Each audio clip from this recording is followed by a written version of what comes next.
ಮುರಿಯದ ಪ್ರೀತಂ ಗೌಡನ ಮುನಿಸು ರಾಜ್ಯಾಧ್ಯಕ್ಷ ಬಂದ್ರು don't care Prajwal ನಾಮಪತ್ರ ಸಲ್ಲಿಕೆಗೆ ಗೈರು.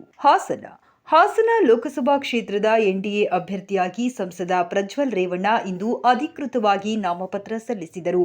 ಇಂದು ಬೆಳಗ್ಗೆ ಮನೆ ದೇವರು ಲಕ್ಷ್ಮೀ ನರಸಿಂಹ ಮತ್ತು ಹರದನಹಳ್ಳಿಯ ಈಶ್ವರ ಮತ್ತು ಮಾವಿನಕೆರೆಯ ರಂಗನಾಥ ದೇವಾಲಯದಲ್ಲಿ ವಿಶೇಷ ಪೂಜೆ ಸಲ್ಲಿಸಿದ ಬಳಿಕ ಹಾಸನಕ್ಕೆ ಆಗಮಿಸಿದ ರೇವಣ್ಣ ಕುಟುಂಬ ಇಂದು 11 ಗಂಟೆಯ ವೇಳೆಗೆ ನಾಮಪತ್ರ ಸಲ್ಲಿಸಿದರು.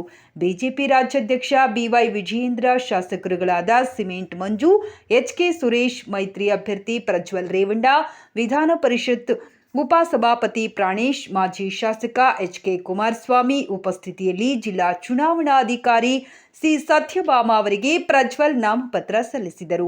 ಜಿಲ್ಲಾಧಿಕಾರಿ ಕಚೇರಿಗೆ ಮಾಜಿ ಪ್ರಧಾನಿ ಎಚ್ಡಿ ದೇವೇಗೌಡ ಆಗಮಿಸಿ ಸೂಚಕರಾಗಿ ಸಹಿ ಹಾಕಿದರು. ಇದಕ್ಕೂ ಮೊದಲು ಮಾಜಿ ಸಚಿವ ಎಚ್ಡಿ ರೇವಣ್ಣ, ಎಂಎಲ್ಸಿ ಸೂರಜ್ ರೇವಣ್ಣ, ಭವಾನಿ ರೇವಣ್ಣ, ಮಾಜಿ ಸಿಎಂ ಡಿವಿ ಸದಾನಂದಗೌಡ ಕೂಡ ನಾಮಪತ್ರ ಸಲ್ಲಿಕೆ ವೇಳೆ ಹಾಜರಿದ್ದರು. ಮುನಿಸು ಮರೆಯದ ಪ್ರೀತಂ ಗೌಡ ಮೈತ್ರಿ ಅಭ್ಯರ್ಥಿಯಾಗಿ ನಾಮಪತ್ರ ಸಲ್ಲಿಕೆ ವೇಳೆ ರಾಜ್ಯಾಧ್ಯಕ್ಷ ಬಿವೈ ವಿಜಯೇಂದ್ರ ಆಗಮಿಸಿದರು. ನಾಮಪತ್ರ ಸಲ್ಲಿಸುವ ವೇಳೆ ಮಾಜಿ ಶಾಸಕ ಪ್ರೀತಂ ಗೌಡ ಗೈರು ಹಾಜರಾಗಿದ್ದರು. ನಿನ್ನೆ ಬೆಂಗಳೂರಿನ ಶಾಂಗ್ರಿಲ್ ಹೋಟೆಲ್ನಲ್ಲಿ ಸಂಧಾನ ಸಭೆ ನಡೆಸಿದರು. ಮುನಿಸು ಮುರಿಯದ ಮಾಜಿ ಶಾಸಕ ತನ್ನ ಮನೆಗೆ ಕಲ್ಲು ತೂರಿದ ಕುಟುಂಬ ಮೈತ್ರಿ ಮಾಡಿಕೊಂಡರೆ ನಾನೇಕೆ ಹೋಗಬೇಕು ಎನ್ನುವ ತನ್ನ ದಿಟ್ಟ ನಿರ್ಧಾರವನ್ನು ಬದಲಾಯಿಸದೆ ಬಿವೈ ವಿಜಯೇಂದ್ರ ಆಗಮಿಸಿದರು. ನಾಮಪತ್ರ ಸಲ್ಲಿಕೆಗೆ ಬರಲಿಲ್ಲ. ಆದರೆ ಬಿಜೆಪಿ ಮೂಲಗಳ ಪ್ರಕಾರ ಪ್ರೀತಂ ಸ್ಟಾರ್ ಪ್ರಚಾರಕ್ಕಾಗಿರುವ ಹಿನ್ನೆಲೆ ಚಿತ್ರದುರ್ಗದಲ್ಲಿ ನಾಮಪತ್ರ ಸಲ್ಲಿಸುತ್ತಿರುವ ಅಭ್ಯರ್ಥಿ ಪರ ಪ್ರಚಾರಕ್ಕೆ ಇಳಿದಿದ್ದಾರೆ ಎನ್ನಲಾಗಿದೆ.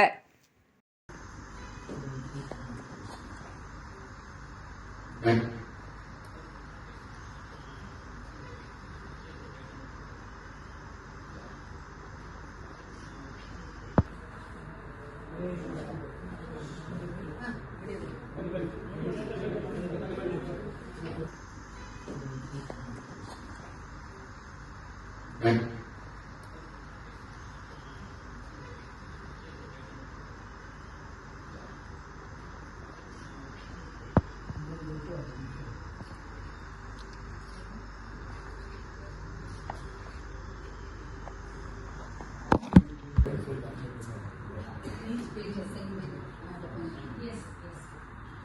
Whether each page time of movie, yes.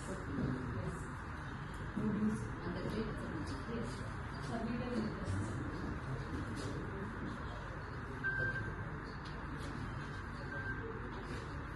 ಇದೆಲ್ಲ ಅದನ್ನು ಮೀಡಿಯಾದಲ್ಲಿ